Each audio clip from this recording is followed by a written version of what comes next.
o último parágrafo, então. Bastava ouvi-lo falar calma. Aqui fala, o Thomas Mann, o narrador, falava da característica tipicamente alemã do Hans Castorp. Você lembra disso? Tá. A úmida atmosfera da grande cidade marítima, mescla de vida farta e mercantilismo de envergadura mundial, esse ar que enchera de prazer a vida dos seus antepassados, Hans Castorp respirava-o com profunda aprovação, saboreando-o como uma coisa natural. Com o olfato penetrado pelas emanações da água, da hulha e do alcatrão e pelos acres odores de montões de produtos coloniais, via como no cais do porto os enormes guindastes a vapor imitavam a calma, a inteligência e a gigantesca força de elefantes a serviço do homem, transportando toneladas de sacos, fardos, caixas, barris e tambores, do bojo de transatlânticos ancorados até os armazéns das docas ou vagões da estrada de ferro. Via os comerciantes com impermeáveis amarelos, como o dele próprio. O que é esse impermeável amarelo?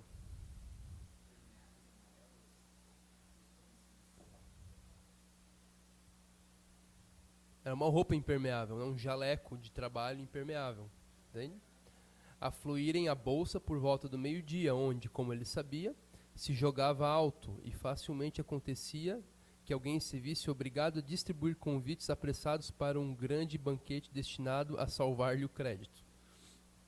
Via, e foi esse o campo em que mais tarde se concentravam seus principais interesses, a multidão que fervilhava nos estaleiros. Via os corpos de mamute de vapores regressados da Ásia ou da África, altos como torres, com as quilhas e hélices no ar, escorados em pontaletes grossos, como árvores no dique seco, monstruosos na sua paralisia, está falando dos barcos, invadidos por exércitos de operários que pareciam pigmeus, né? Imagine entrando naquele gigante, pareciam anões, né? Entrando num gigante, numa montanha, ocupados em raspar, martelar e pintar. Via nos picadeiros cobertos erguerem-se, envoltos numa cerração fumosa, os esqueletos de navios em construção, enquanto engenheiros com os planos de construção e as tabelas de zonchadura, não sei o que é zonchadura. Deixa eu ver o que é zonchadura. Ato e efeito de dar a bomba, falando de bombas de mão movidas com zoncho. Alavanca que faz morrer o êmbolo de uma bomba de mão. É uma alavanca, tá? Davam ordens aos capatazes. Então imagine que interessante. Tá vendo todo o cenário urbano que fazia parte da vida do Hans Castorp? Essa agitação, né? E ele tinha contato direto, profundo, entranhado e longo, né? Desde sua mais tenra infância, com toda a última tecnologia do dia, né? As coisas que eram state of the art. Ele estava, né? A Alemanha sempre foi um país extremamente industrializado e sempre foi ponta de lança, sempre foi pioneira na tecnologia, né? E nas inovações técnicas, o povo alemão sempre foi muito engenhoso, né?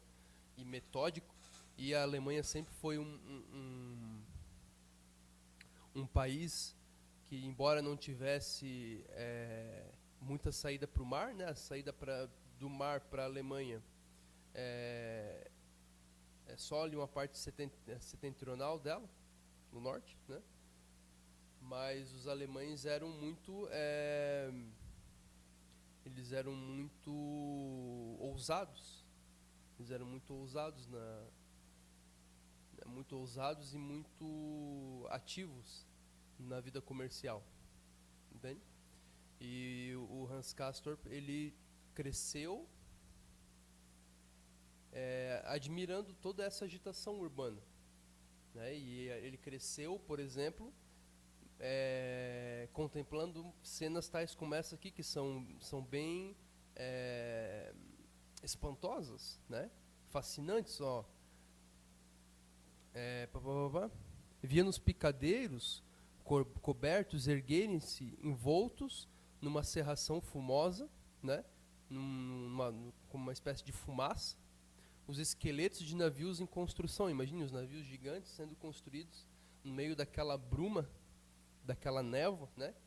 Enquanto os engenheiros com planos de construção e as tabelas, imagine um engenheirozinho pequenininho perto de um monstro daquele em construção.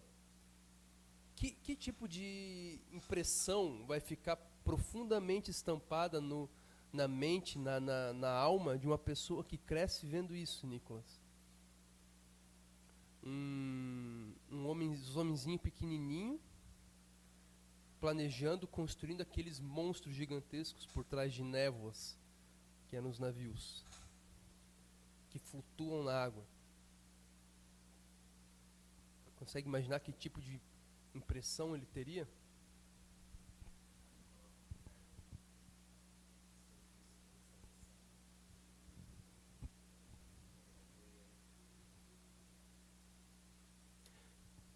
Não consegue alcançar? Imagine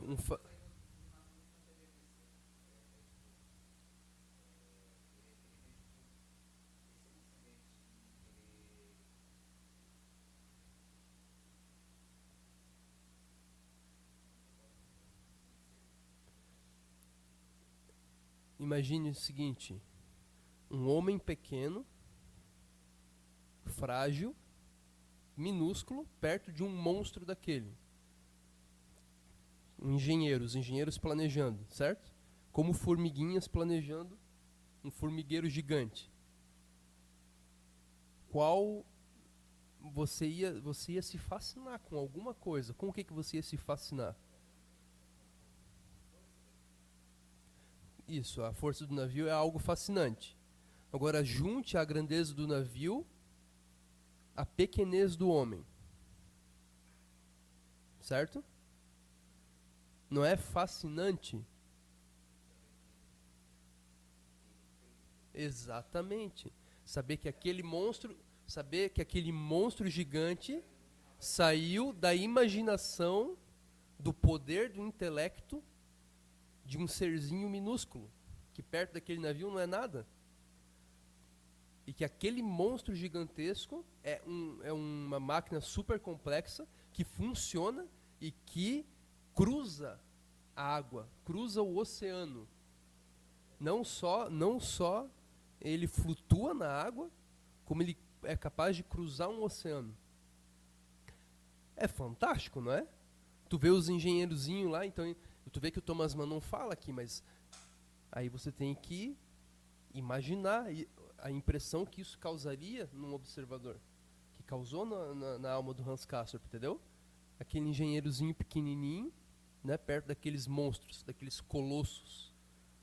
E tudo aquilo saiu da...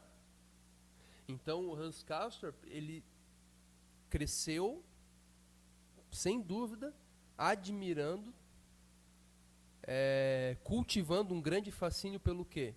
Pelo poder do intelecto humano.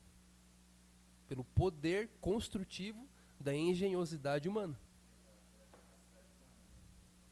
Capacidade humana de construir através do seu intelecto. Quer dizer, o poder da abstração humana. Entendeu? Tudo, aquele monstro gigantesco saiu do quê? Da capacidade imaginativa, racional humana. Entendeu? Então, uma pessoa que crescesse num ambiente mais natural, mais rural, ele não teria essa experiência.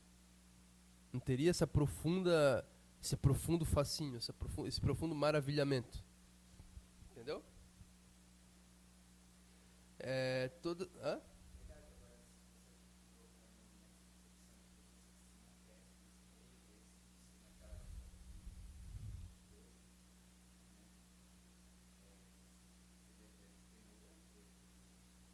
Temoroso, exatamente. Temeroso, né? E você vê que é muito mais natural para uma pessoa que cresceu num ambiente assim, confiar, acreditar e perceber o poder que o intelecto humano tem. Entendeu? O poder que a razão humana tem. Uma pessoa que tivesse, sei lá, nascido na Sibéria, ela teria a capacidade de enxergar o poder do intelecto humano tal como Hans Castorp? Não, de maneira alguma. Por causa dessas experiências, entendeu? Todas essas coisas eram familiares a Hans Castorp desde sua infância e despertavam nele apenas a sensação confortável e habitual de fazer parte de tudo isso. Essa impressão culminou quando, numa manhã de domingo no pavilhão de Ulster, em companhia de James T. Nepple ou do seu primo Simpson, Joachim Simpson, comeu pãezinhos quentes com carne defumada, regados por um copo de vinho do Porto envelhecido, para então reclinar-se na poltrona e aspirar com volúpia a fumaça de seu charuto. Pois era justamente nesse ponto que Hans Castorp representava um produto genuíno da sua terra. Gostava de viver bem, e apesar da sua aparência anêmica e refinada, agarrava-se com fervor e firmeza, qual um lactente deliciado pelos seios da mãe, aos prazeres físicos que a vida lhe oferecia. Então aqui é outro traço tipicamente alemão. Os prazeres positivos da vida, os prazeres materiais, os prazeres que podem ser criados pela tecnologia, pela engenhosidade, pela inovação humana.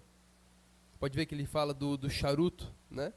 Olha, poltrona, né? Vinho. Pode ver, tudo isso daqui são invenções da civilização. Pãezinhos quentes, carne defumada, copo de vinho do Porto, poltrona, charuto. Tudo isso daqui é coisa que num lugar mais primitivo não tem. Não é assim? Então você vê que o Hans Castorp, ele cresceu acomodado no grande seio da civilização, nos confortos da civilização. Entendeu? E você pode ver que, assim como um lactente é o bebê que está tomando leite. É o bebê que está em idade de tomar leite ainda, né? Deliciados pelos seios da mãe, aos prazeres físicos que a vida lhe oferecia. Entendeu? Então ele está, assim como um bebê está confortável nos seios da mãe enquanto está sendo amamentado, o Hans Castorp estava sendo amamentado pelos prazeres físicos da vida. E quem que era a mãe?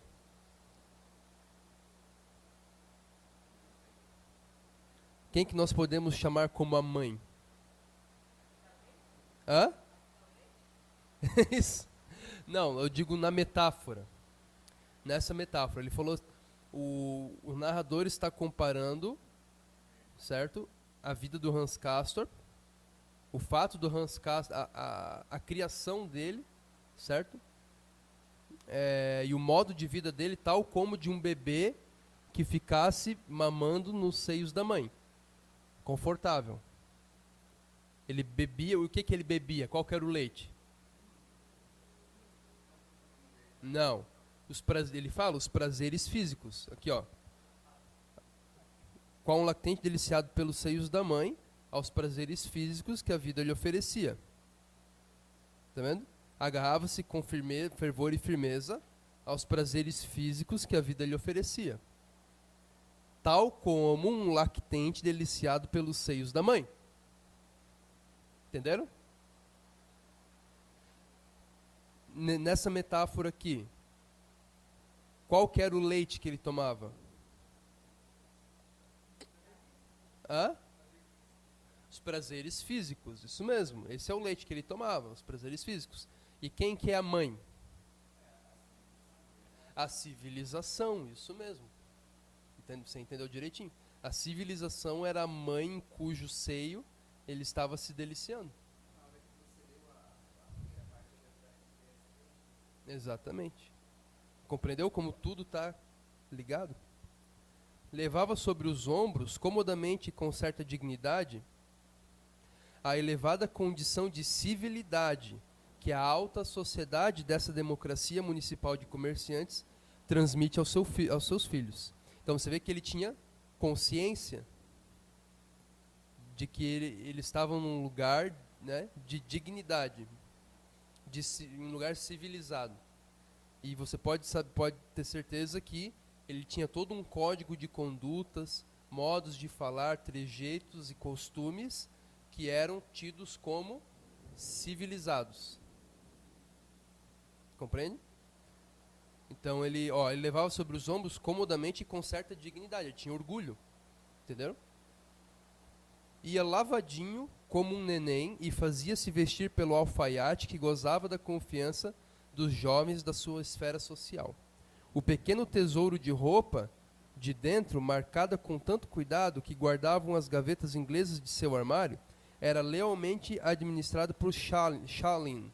E mesmo quando Hans Castor passou a estudar fora, continuou mandando regularmente a roupa branca para casa, a fim de que ali a lavassem e consertassem, pois sua máxima era que, exceto em Hamburgo, ninguém mais no Reich sabia engomar bem.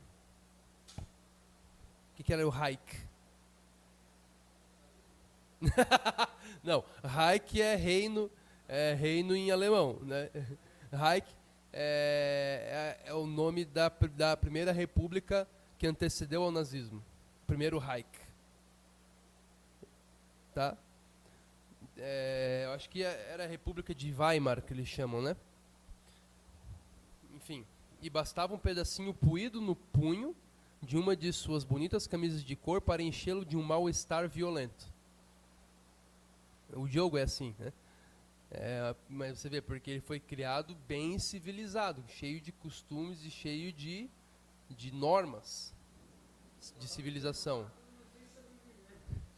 Exatamente. E bastava um pedacinho puído no punho de uma suas bonitas camisas de cor para enchê-lo de um mal-estar violento. Suas mãos, embora não fossem tipicamente aristocráticas, tinham uma pele bem cuidada e macia, e adornadas pelo anel sinete, herança do avô, e por outro de platina em forma de corrente. E seus dentes, que eram suscetíveis e haviam sofrido algumas avarias, traziam obturações de ouro. Então era costume da época, né? Você fazer enxerto de ouro nos dentes que tivessem sido danificados, né? Cariados, provavelmente, né? Ao caminhar ou permanecer de pé, avançava um pouco o ventre, o que não dava propriamente uma impressão de energia marcial. Em compensação, o que é marcial?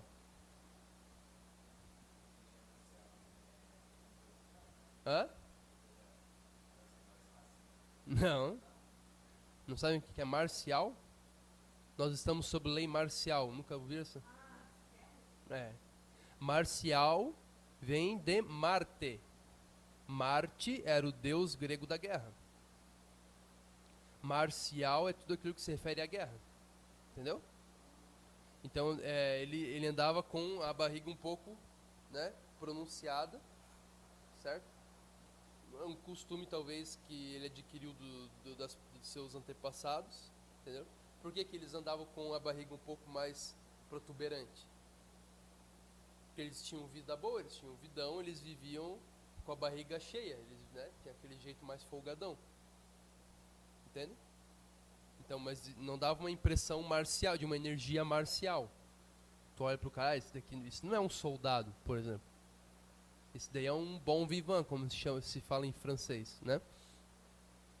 Ele era em compensação, era impecável sua postura à mesa. Ele era gentil ao voltar o tronco teso para o vizinho com quem falava, pausadamente e com leve sotaque do norte alemão, e os cotovelos achegavam-se ao corpo enquanto dissecava um pedaço de frango ou extraía, ao manusear com habilidade o talher especial, a carne rosada de uma pinça de lavagante. Terminada a refeição, era sua primeira necessidade a tigelinha de água perfumada para lavar os dedos, e a segunda o cigarro russo, sonegado ao imposto alfandegário, uma vez que Hans Castorp tinha uma fonte conveniente onde comprá-lo a contrabando. Ao cigarro seguia-se o charuto, de uma saborosa marca de Bremen, chamada Maria Mancini, do qual se falará mais adiante, cujas substâncias picantes se combinavam deliciosamente com as do café. Hans Castor punha suas provisões de fumo a salvo das influências prejudiciais da calefação a vapor. Da calefação a vapor, guardando-as no porão, aonde descia todas as manhãs para abastecer a charuteira com a dose diária. Só com relutância teria comido manteiga que lhe servissem no bloco e não em forma de bolinhas estriadas. Então você vê que ele era cheio de costumes. Ele tinha todo um ritual diário que era um ritual do quê? Do seu contínuo, perpétuo, né? Desfrute da vida, dos prazeres físicos da vida, dos confortos. Como se vê, empenhamo-nos em dizer tudo quanto possa criar disposição favorável a ele. Mas julgamo-lo sem exagero e não o apresentamos nem melhor nem pior do que era. Hans Castorp não era um gênio nem um imbecil, e a razão de evitarmos para sua qualificação o termo medíocre reside em circunstâncias que nada têm que ver com sua inteligência e quase nada com sua personalidade singela. Fazemo-lo devido ao respeito que temos por seu destino, ao qual nos sentimos inclinados a atribuir certa significação supra-individual. Seu cérebro satisfazia as exigências do curso científico do colégio sem que tivesse que empreender esforços excessivos, e ele de certo não estaria inclinado a empreendê-los sob circunstância alguma e por qualquer objetivo fosse. E isso se deveria menos ao medo de se prejudicar do que a não ver razão para empreender esses esforços. Ou melhor, por não ver razão incondicional alguma para empreendê-los. É precisamente por isso que não o chamamos de medíocre, já que ele percebia, dessa ou daquela forma, a ausência de tais razões. Acho que ninguém entendeu esse parágrafo, né? Vamos lá. Hans Castorp não era um gênio nem um imbecil, e a razão de evitarmos para sua qualificação o termo medíocre reside em circunstâncias que nada têm que ver com sua inteligência. Então, o cara que não é nem um gênio e nem um imbecil, ele está onde? Tem um extremo que é genialidade, o outro extremo é a imbecilidade. Não são dois extremos? Como que é uma pessoa... Deus queira que funcione. Funcione.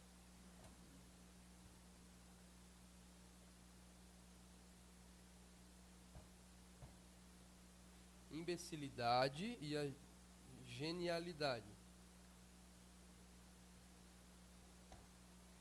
Como é uma pessoa extremamente falta de inteligência, como nós a chamamos? Imbecil. Uma pessoa extremamente provida de dons intelectuais. Gênio. E o meio entre a genialidade e a imbecilidade? Nós podemos chamar de mediocridade. Medíocre é aquilo que está no meio. Compreendem?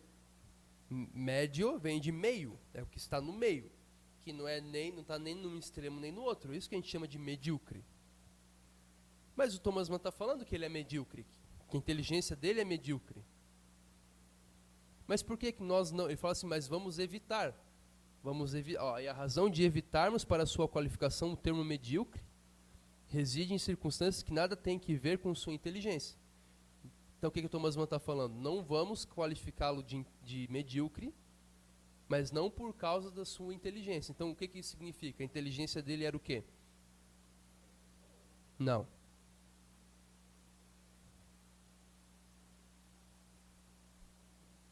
Vocês têm que pensar. Oi? Não entendi, Lucas. Sim. Mas vejam bem, aqui dentro do que o Thomas Mann está falando, tá? Que o narrador está falando. Hans Castorp não era um gênio nem um imbecil. Se ele não é nem gênio nem imbecil, ele não está no medíocre, dentro do medíocre? Está. Mas ele está falando assim, não vamos chamá-lo de medíocre. Por que não vamos chamá-lo de medíocre? Por causa de quê? Não por causa da sua inteligência. A razão, leiam lá, a razão de evitarmos para sua qualificação o termo medíocre reside em circunstâncias que nada tem que ver com sua inteligência. O que isso significa acerca da inteligência dele?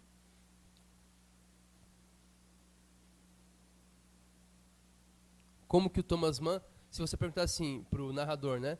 como que você qualificaria a inteligência do Hans Castorp? Como que ele qualificaria a inteligência do Hans Castorp? Com que palavra?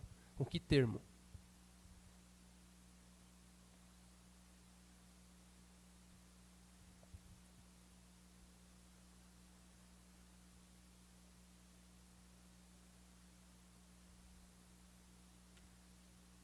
Vou explicar mais uma vez. Hans Castorp não era nem um gênio nem um imbecil. Tá? E a razão de evitarmos para sua qualificação o termo medíocre reside em circunstâncias que nada tem que ver com sua inteligência. Vamos lá. Uma pessoa que não está no extremo da genialidade, nem no extremo da imbecilidade, ela está onde? No meio, medíocre. Não é assim? É a lógica da coisa, não é? Muito bem. Por quê? Isso. E essas circunstâncias têm a ver com a inteligência dele? Ele fala que reside em circunstâncias que nada tem que ver com sua inteligência. Muito bem. Logicamente, se a gente perguntasse para o narrador, como você definiria a inteligência de Hans Castorp? Como que ele definiria a inteligência de Hans Castorp?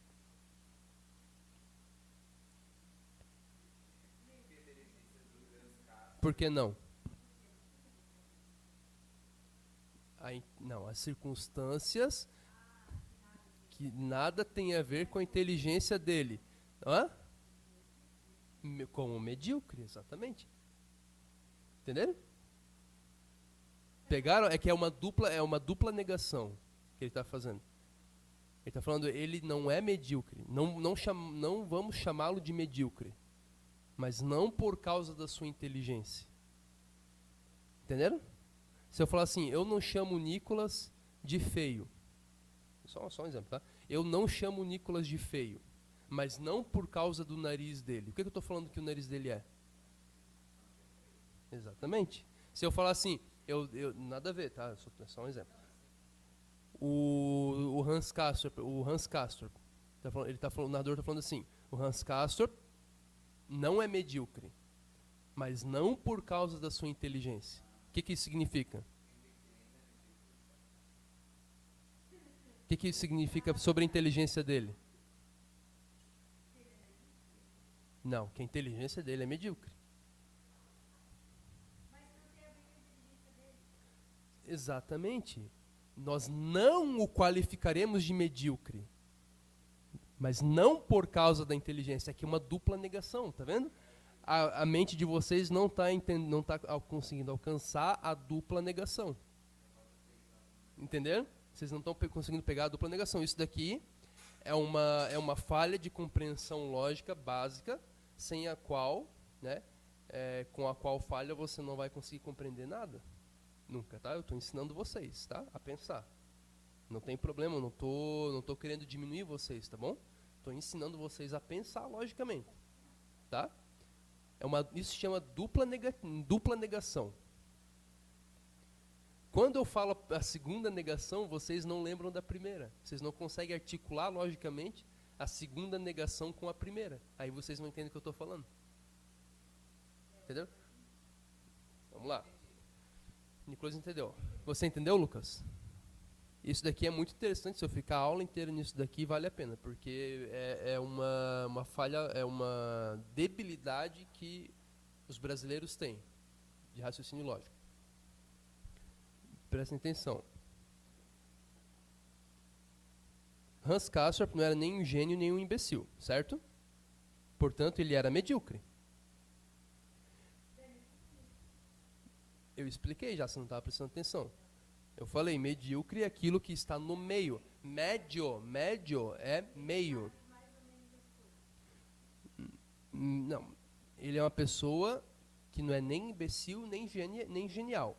Isso é medíocre. É o que o narrador está falando. A razão de evitarmos para sua qualificação o termo medíocre reside em circunstâncias que nada tem a ver com a sua inteligência. Ele está falando, eu não vou chamar o Hans Castorp, não chamemos ele de medíocre. Ele não é nem gênio, nem imbecil. Portanto, a conclusão lógica seria chamá-lo de medíocre. Mas não vamos chamá-lo de medíocre. Por que razão? Por razões que não têm nada a ver com a inteligência dele.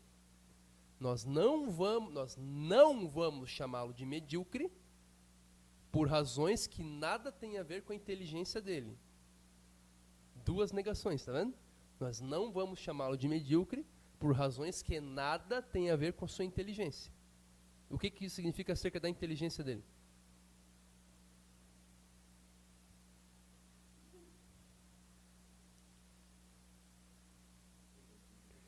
Que a inteligência dele é medíocre. É que é uma dupla negação. Ainda não pegaram? Quem está sendo falso?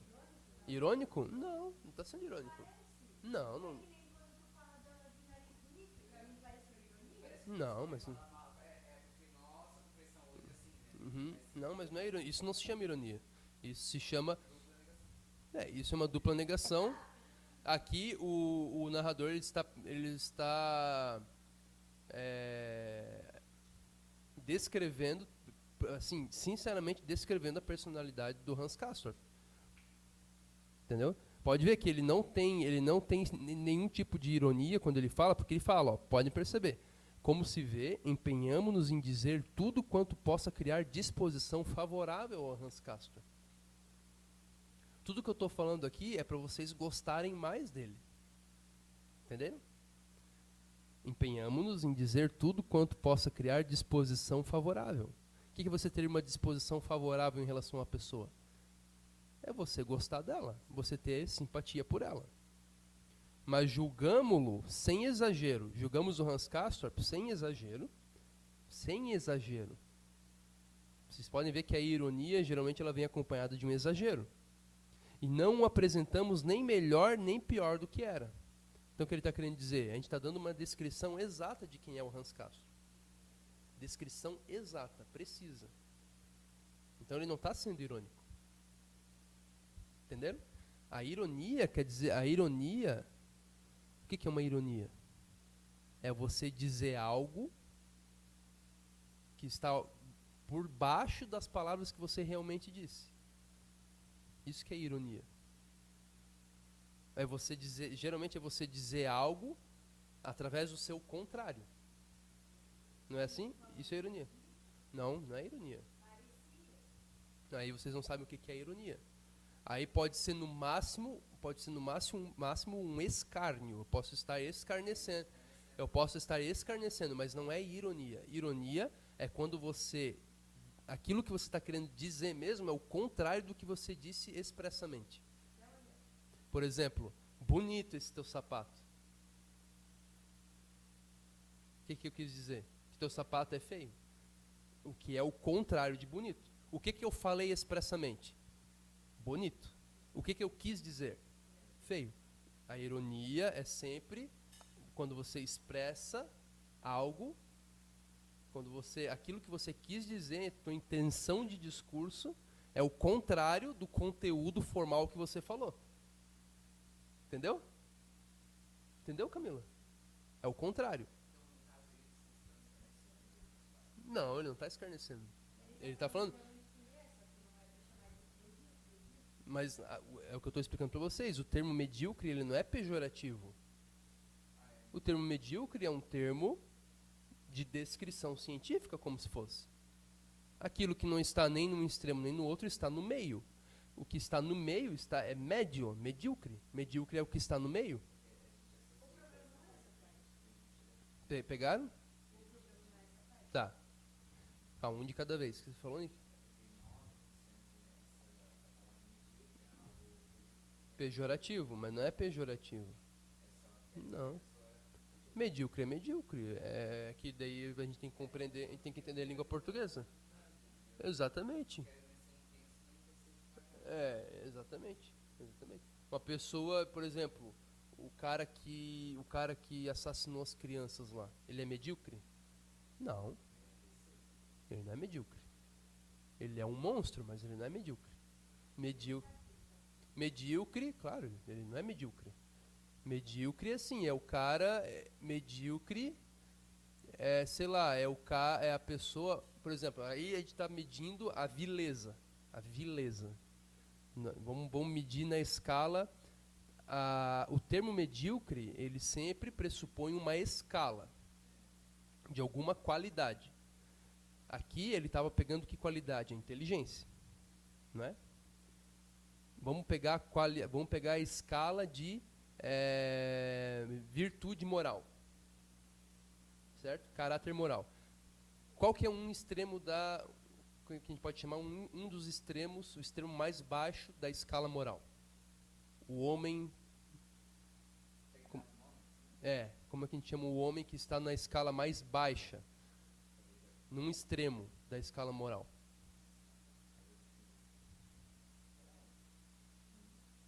Hã? Índio? Não, da escala moral. Não estou falando de cultura ou de civilização. O que também está errado. O índio ele é muito civilizado, mais civilizado do que o brasileiro. É só tu ver o que os índios fizeram lá em Brasília. São muito mais civilizados do que nós, em geral. Como, gente, que a gente chama? Uma pessoa que está abaixo. Vamos começar pelo alto, então. A pessoa que está no topo da escala moral, como nós a chamamos? Não, da escala moral. O que é moral? Você olha para um homem e ele está assassinando crianças. Você olha para outro homem, e ele está ajudando pessoas a sair das drogas. Qual que é a diferença que você vê entre as duas? De escala moral. Qual que é um extremo da escala moral? Moral. Não. Tem pastores que são piores do que um bandido. Isso, mas como que nós chamamos? Não é técnico, é descrição básica.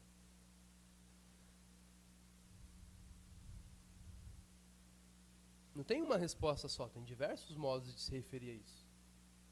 Não é uma resposta. Bondoso? Muito bem, uma pessoa bondosa. Bondosa. Ótimo. Ou nós podemos chamar também de santo, uma pessoa santa, uma pessoa piedosa. Não é assim? Uma pessoa amorosa ao extremo, uma pessoa caridosa. O que é uma pessoa caridosa? Uma pessoa que tem caritas, que tem o amor cristão. A caridade, uma pessoa caridosa ou piedosa. O mais correto seria piedoso. No termo literário mesmo seria pessoa piedosa.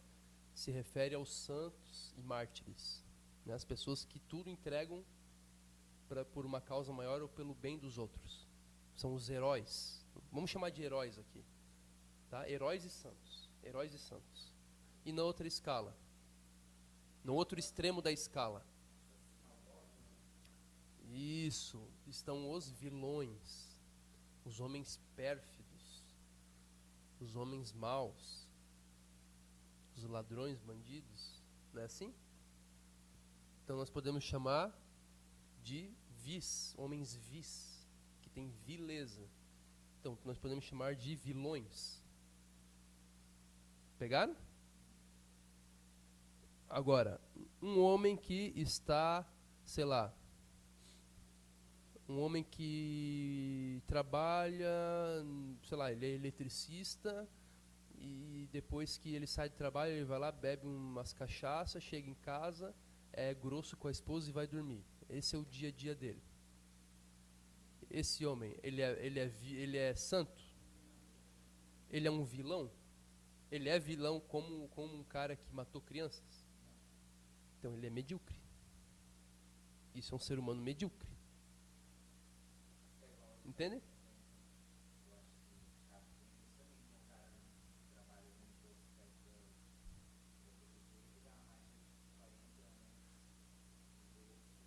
Profissionalmente ele é medíocre. Não quer dizer que ele seja não quer dizer que ele seja medíocre em outros aspectos, né?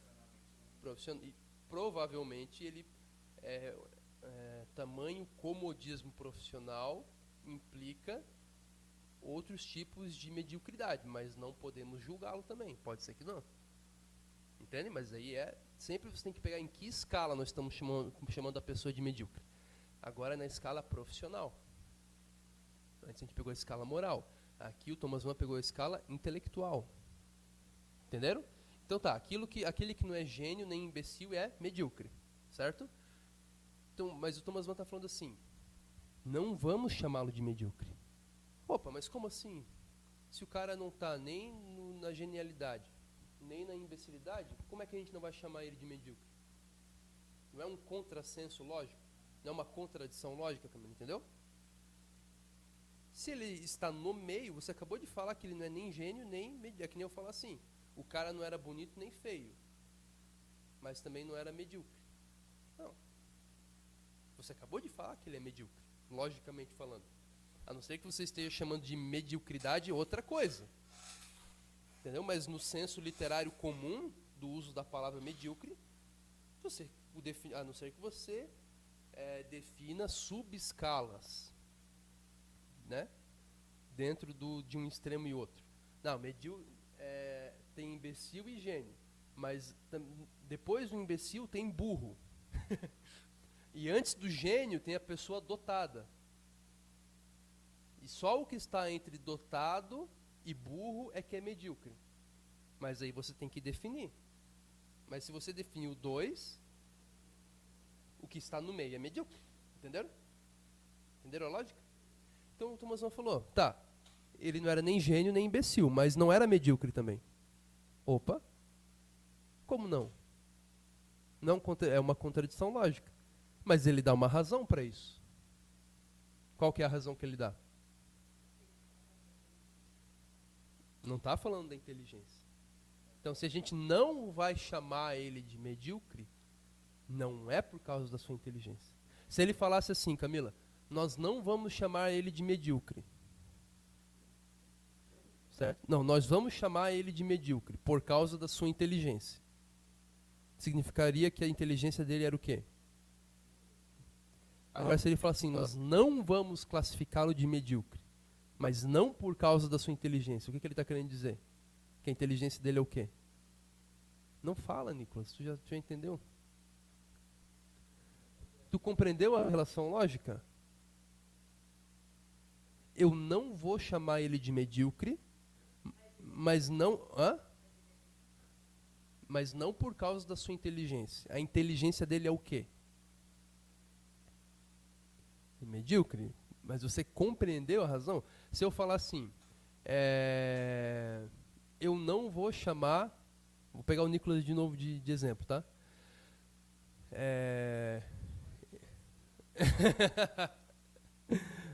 Não, eu não vou chamar o Nicolas,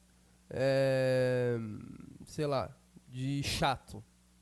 Eu não vou chamar o Nicolas de chato. A gente não pode chamar o Nicolas de chato, mas não por causa do hábito dele de falar bastante.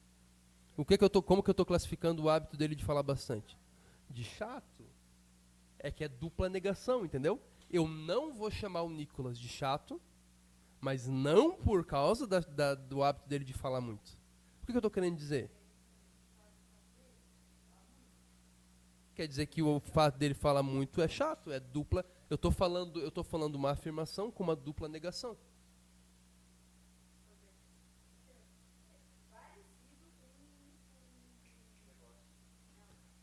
Um escárnio? Escárnio? Ironia? Não, mas a ironia... Não, mas ele não está... Como que eu defini a ironia antes? O que é uma ironia? É dizer algo através do seu contrário. O que é o contrário? Não é para nós chamarmos o Hans Castorp de medíocre, mas não por causa da sua inteligência. Ele só está fazendo uma dupla negação. Ele não está expressando o contrário do que as palavras dele estão falando. Ele está querendo dizer exatamente o que ele está querendo dizer. Só que ele está falando do Hans Castorp. O Hans Castorp não é medíocre, mas a sua inteligência é. E o que nele não é medíocre? Entendeu, Camila? Você vai ter que me mostrar o ponto em que o que ele quer dizer é o contrário do que ele falou. Aí é uma ironia. Qual que é o ponto quando ele chama o Hans Castorp de medíocre? O que ele está fazendo só é uma nuance, ele está criando uma nuance. Ele está definindo o Hans Castorp. Ele fala assim, o Hans Castorp ele não era nem gênio, nem imbecil. Porém, a inteligência dele era medíocre. Mas o Hans Castorp em si mesmo, ele não era medíocre. Ele só está criando, são duas escalas. Uma escala que mede a mediocridade da inteligência e outra escala que mede a mediocridade da pessoa em geral. Ele criou duas escalas. É uma nuance. Não é uma ironia, é uma nuance. Ele está criando nuances de significação.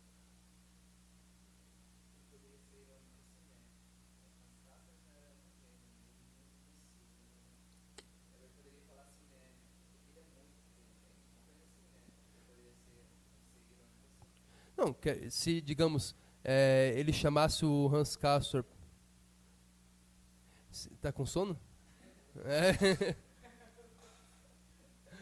Se com, sei lá, com a palavra medíocre, ele estivesse querendo chamar... Se com a palavra gênio, né, ou com a palavra imbecil, ele quisesse falar outra coisa, entendeu? Aí se quisesse dizer o contrário, compreende?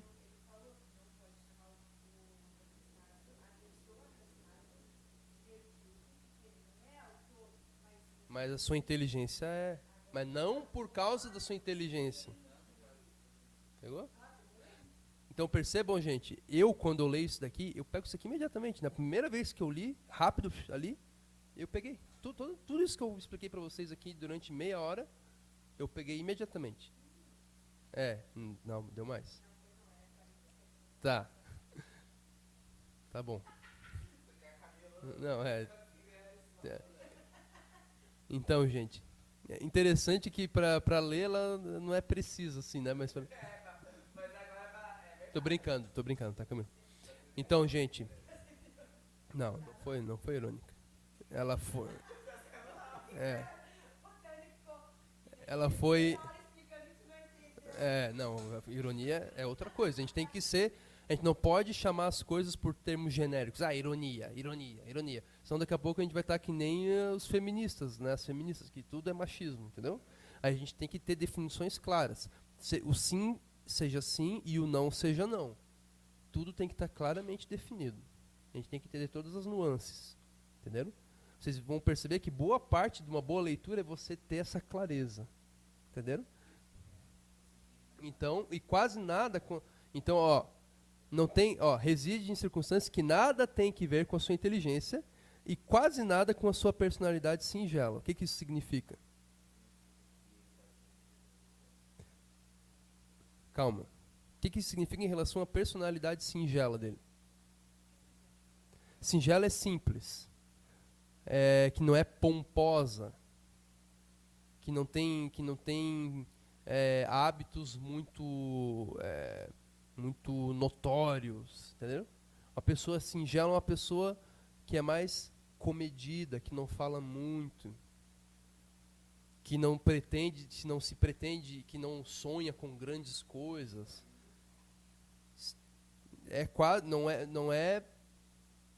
Não é sinônimo de medíocre. Não é sinônimo, tá? Não. Sim, a gente poderia... Daí depende muito do contexto de cada definição que você está fazendo. Entendeu? Uma pessoa singela, singeleza, certo? Muitas vezes, na maior parte das vezes, ela está associada à sabedoria. A singeleza, ela é uma espécie de prudência. Quando transitar entre os dois extremos, é ruim. Entendem? Em muitas coisas na vida, muitas decisões morais e muitas atividades humanas, você estar num extremo ou no outro é ruim. Por exemplo, você estar no extremo da genialidade é ótimo, não é? no extremo, no extremo da escala intelectual, você estar no extremo da genialidade é bom. Agora, por exemplo, vamos pegar a escala de trabalho, tempo de trabalho semanal. Certo? Se você está em um extremo, a pessoa que não trabalha quase nada, como que nós chamamos? Não é a escala de inteligência, é a escala de trabalho. Uma pessoa que não trabalha praticamente nada, que não gosta de trabalhar. Vagabundo, isso aí, ou preguiçoso. Gostei do vagabundo, tá? E qual que é o outro extremo da escala? Não. É o que em inglês se chama workaholic. A pessoa que é viciada em trabalho. Aquela pessoa que trabalha excessivamente. Esse é o outro extremo. A pessoa... Não é excelente. É outro extremo. É uma pessoa... Estou falando de tempo de trabalho. A pessoa que trabalha 20 horas por dia, 16 horas por dia. Hã? Isso se chama workaholic. A pessoa que é que não é trabalho. É necessidade, né? Workaholic é uma pessoa que é viciada em trabalho. Isso é bom? Não. Então você vê que os dois extremos dessa escala é ruim. A singeleza, ela faz parte de um tipo de escala cujos extremos ambos são ruins. Aqui nesse caso, um extremo era bom, outro extremo era ruim. A singeleza, ela faz parte de uma escala em que você encontrar um equilíbrio, um meio, é algo bom. Por isso que singeleza não é sinônimo de mediocridade. Entendeu? Pegou? Quase nada com sua personalidade singela. O que isso significa sobre a sua personalidade singela?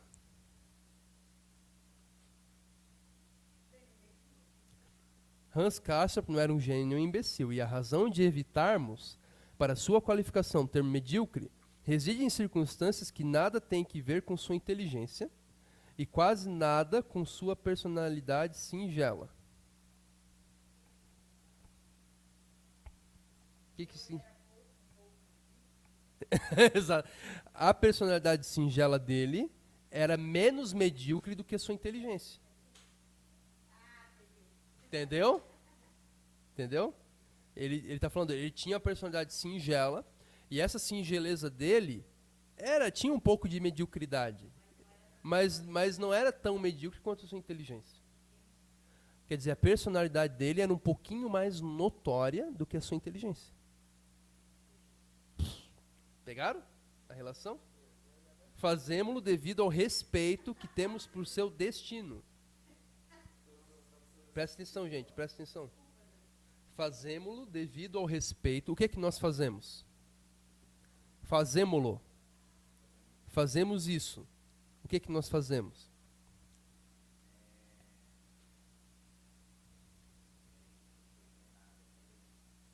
Hans Castorp não era... Hã? Não. Qual que é o que ele faz? Fazemo-lo. Fazemos o quê? A que ele está se referindo? Não. A chamar ele do quê? Evitarmos para a sua qualificação o termo medíocre. O fazemos ali é evitar o termo medíocre. Entenderam? Não, tu não falou. Não, tu falou chamar. Tu falou assim, chamar. Entenderam? Fazemos o quê? Evitamos chamá-lo de medíocre. O que foi, Camilo? Evitamos chamá-lo de medíocre. Entenderam? Fazemos-lo significa o quê? Evitamos chamá-lo de medíocre devido ao respeito que temos por seu destino. O que isso significa sobre o seu destino?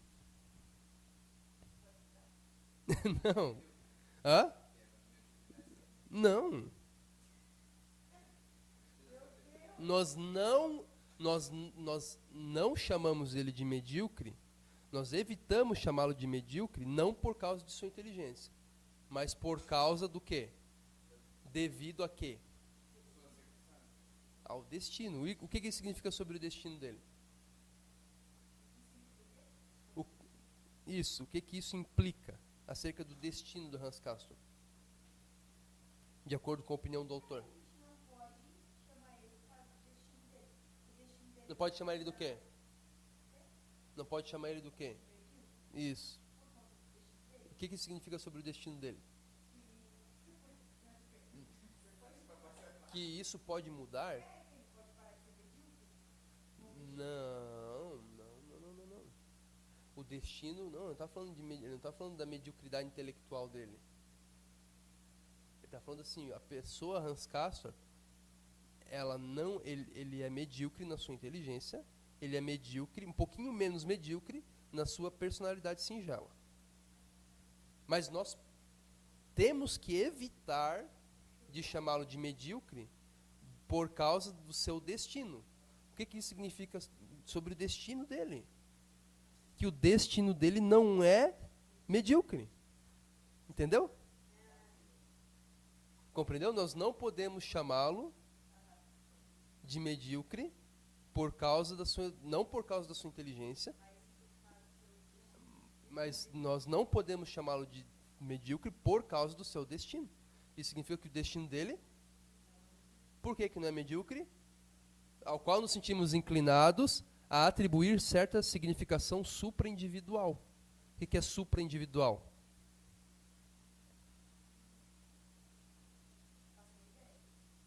Supra é que está acima. É do indivíduo. Ele está falando que o destino do Hans Castorp tem certa significação supraindividual. Não. Também, mas está para além da vida individual dele. O destino do Hans Castorp tem uma significação coletiva, universal de um povo, de uma época. Entenderam? Por isso que o seu destino não é medíocre. Fechou? Fechou? Entenderam? Supraindividual. Estou fazendo os neurônios dos meninos. Pegou, Nick? Entendeu? Entendeu, Camila? A gente acabou.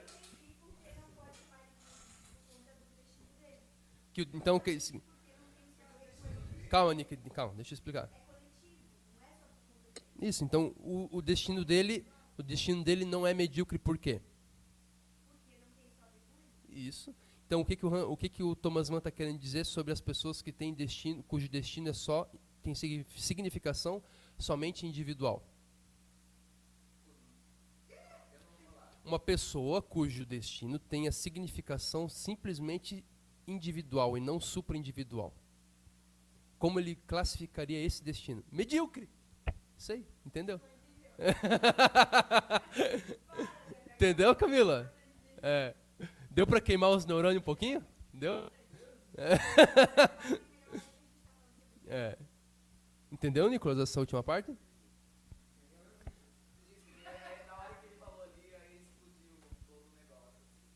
Então deixa eu perguntar para o Nicolas agora. Uma pessoa cujo destino não tem a significação... Tá.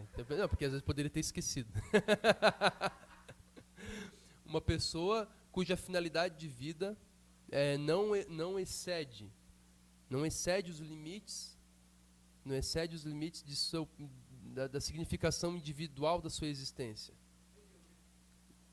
É medíocre no seu destino. E ela é necessária. Agora, sim ou não, ela é necessariamente medíocre na sua inteligência? Sim ou não?